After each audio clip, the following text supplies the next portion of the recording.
Back to my channel. और आज का ये वीडियो काफ़ी इम्पोर्टेंट होने वाला है, क्योंकि आज की इस वीडियो में हम बात करने वाले हैं ऐसे टॉप जी के एमसीक्यू जो काफ़ी इम्पोर्टेंट है पेपर के पॉइंट ऑफ व्यू। यहाँ सभी क्वेश्चन इम्पोर्टेंट है, सभी क्वेश्चन के आंसर को अच्छी तरह से याद में रख लेना है, क्योंकि आज हम यहाँ 150 क्वेश्चंस की प्रैक्टिस करने वाले हैं। सो मेरे आंसर देने से पहले अपने एक आंसर टिक कर ले और अंत में बताए कि कितने आंसर आपके सही हुए थे। तो शुरुआत करते हैं आज के हमारे इस जी के स्टडी की। तो सबसे पहला प्रश्न है कि कोणार्क सूर्य मंदिर किस राज्य में है? तो इसका सही जवाब है उड़ीसा राज्य में है। कोणार्क सूर्य मंदिर जो है वो उड़ीसा राज्य में स्थित है। अगला प्रश्न है भाभा परमाणु अनुसंधान केंद्र कहाँ स्थित है? तो इसका सही जवाब है मुंबई में स्थित है भाभा परमाणु अनुसंधान केंद्र। अगला प्रश्न है मानव रक्त का पीएच मान कितना होता है? तो इसका सही जवाब हो जाएगा 7.4 का होता है। मानव रक्त का पीएच मान होता है 7.4 का।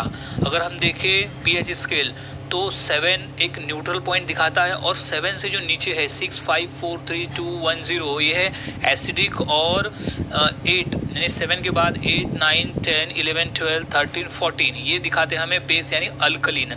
तो हमारा जो ब्लड का स्वाद है वो हल्का सा अल्कलाइन होता है, क्योंकि वो 7 के बाद होता है। तो 7.4 यानी स्लाइटली अल्कलाइन टेस्ट होता है हमारे ब्लड का। अब नेक्स्ट क्वेश्चन है कि भारत छोड़ो आंदोलन कब शुरू हुआ था? तो इसका सही जवाब हो जाएगा 1942 यानी 1942 में भारत छोड़ो आंदोलन की शुरुआत हुई थी। अगला प्रश्न है कि भारतीय सेना दिवस कब मनाया जाता है? तो इसका सही जवाब हो जाएगा 25 जनवरी को हम हर साल भारतीय सेना दिवस के रूप में मनाते हैं। अगला प्रश्न है भारतीय संविधान कब लागू हुआ?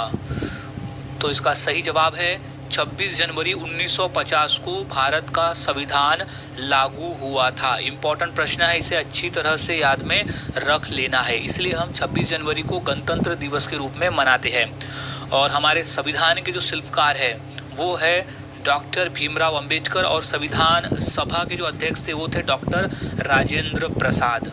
तो ये याद में रख लेना है। अगला प्रश्न है कि अशोक किस वंश का शासक था? तो सही जवाब है मौर्य वंश। अशोक का जो संबंध था वो था मौर्य वंश से। इम्पोर्टेंट प्रश्न है, अच्छी तरह से इसे याद में रख लेना है। अब नेक्स्ट क्वेश्चन है कि सुंदरबन डेल्टा किस नदी से बना है?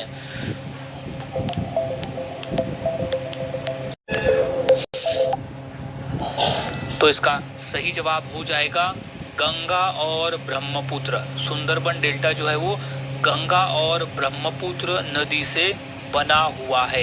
क्वेश्चन मोस्ट इम्पॉर्टेंट है, अच्छी तरह से इसे याद में रख लेना है। और सुंदरबन डेल्टा जो है वो विश्व का सबसे बड़ा डेल्टा है। ये भी पॉइंट्स को अच्छी तरह से याद में रख लेना है।